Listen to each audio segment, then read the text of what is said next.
Hello, even though I'm not here, I've got notes ready to go for you.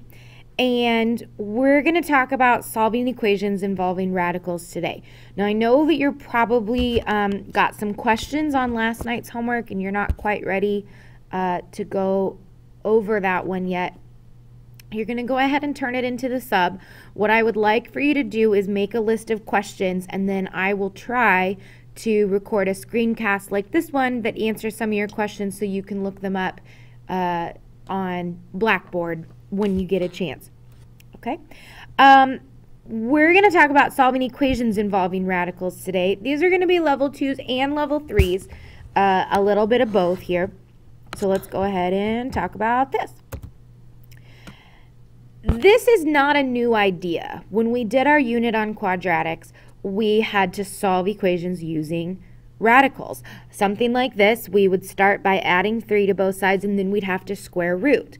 Remember that before you can do the square root, you have to get that exponent piece by itself. And in this case, that would be this part right here, the x plus 2 squared.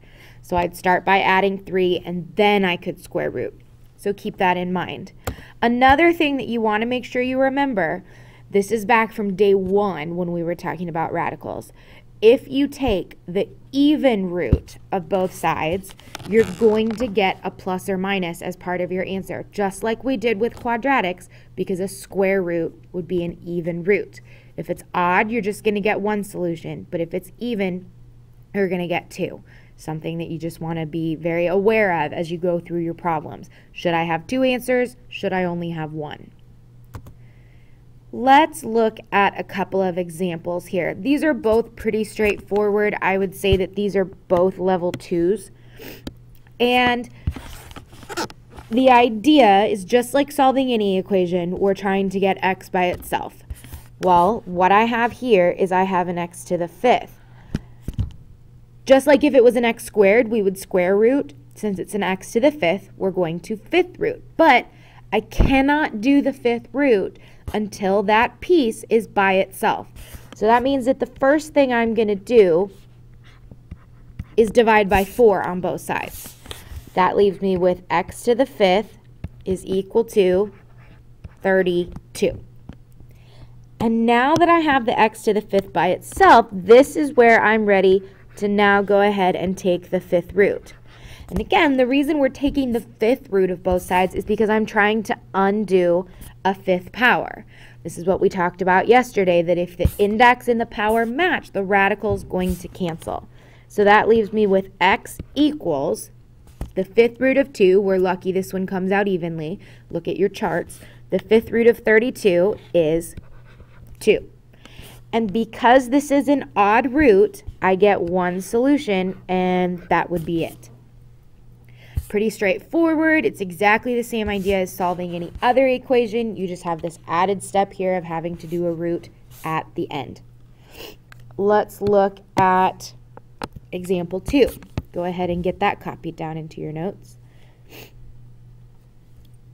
What I have here is an entire quantity that is to the 4th power.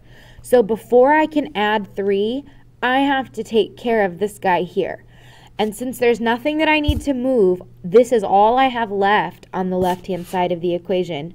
The exponent part is by itself. So I'm going to start right off the bat by taking the 4th root of both sides. Now when I take the 4th root over here, the 4th root cancels the 4th power. So I'm left with just x minus 3 equals.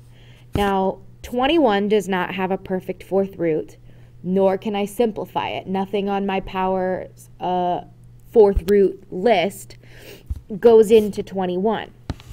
But what we do have to remember here is since this is even, we're going to have a plus or minus.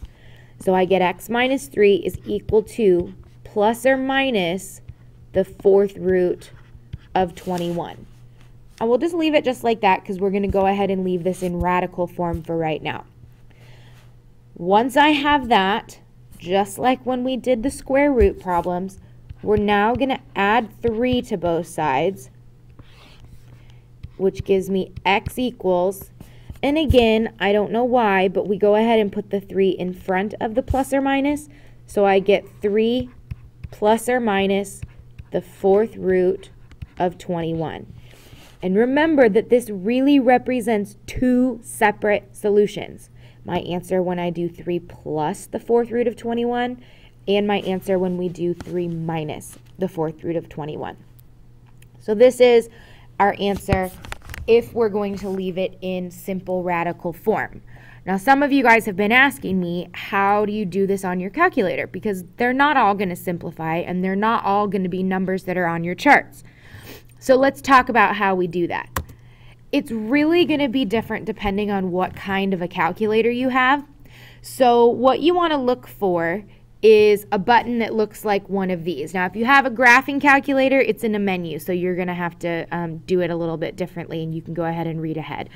But if you have a scientific calculator, if you have one of the ones that comes in all different colors, the TI-30X, they're green or orange or blue, you're going to have a button that looks like this, and it's going to be a second function. And on the one I'm looking at, it's above the caret button. Okay, so you'd have to push second and then the little caret, and then you'd get to this. If you have one of the gray TI-30s, it's going to be a button that looks like this, and I think it's a second button. I don't have one in front of me, so I'm not sure. And you probably have to push second. If not, it might be its own button, but this is what you're looking for. X root Y or the Y root of X, something like that. If you're using a graphing calculator, you have to go to the menu. Now, you have on the left-hand side of your calculator, there's the green second button, and then, the yellow second button, and then the green alpha button. Right underneath that is where you see math. And if you push that, it should be on the very first screen you see, number 5, and I think it looks like X root is what you're choosing there. And here's what you want to be careful of. In all of the cases, you have to type the index first, then push the button, then choose the radicand. So you would type the example that we just had, the 4th root of 21. You would push the 4, and then second, get to your X root button, okay? So these are all buttons here. And then you would type the 21, and then you'd hit equals. And when I do that, let's see what we get here. 2 second caret 21 equals, I get 2.14. So go ahead and take a second to work that out on your own. Make sure that you can find those buttons. And if you can't, you know, have somebody next to you take a peek at their calculator. Maybe somebody has the same one as yours and they've already figured it out. This, go ahead and work out the 4th root of 21 so you can check that you're getting 2.14.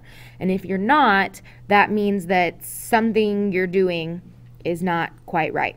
Okay, so I'm going to go ahead and give you a second to do that. We're going to stop the video right here. Figure out how to work your calculator. Maybe try a couple yourself. And then we'll come back and look at a couple of other examples.